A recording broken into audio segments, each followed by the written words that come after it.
England దిగ్గజ pacer James Anderson ఇటీవల అంతర్జాతీయ టెస్టు క్రికెట్ కు రిటైర్మెంట్ ని ప్రకటించాడు. టెస్టుల్లో 700 వికెట్లు తీసిన ఏకైక పేసర్ గా చరిత్ర సృష్టించి ఘనంగా వీడ్కోలు పలికాడు. ఆటకు వీడ్కోలు పలికిన వెంటనే టెస్టు క్రికెట్ లో ఇంగ్లాండ్ మెంటర్ గా బాధ్యతలు చేపట్టాలి. ఇదిలా ఉంటే తాజాగా ఆండర్సన్ తనకు టీ20 క్రికెట్ ఆడాలని ఉంది అనే కోరికను బయటపెట్టాడు. ది 100 2024లో తాను ఆడాలి అనుకుంటున్నట్లుగా తెలిపాడు. ఇంగ్లాండ్ లో జరుగుతున్న 100 లీగ్ తో పాటు ప్రపంచంలోని అన్ని టీ20 లీగ్లు ఆడాలి అనుకుంటున్నట్లుగా చెప్పాడు.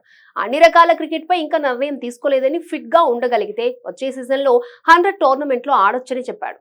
ది 100 2024లో బంతి స్వింగ్ అవడం నేను చూశాను. టోర్నమెంట్ లో ఆటగాడిగా నేను ఆడాలని భావిస్తున్నాను. ఇది సరైన డెసిషనో కాదో నాకు తెలియదు.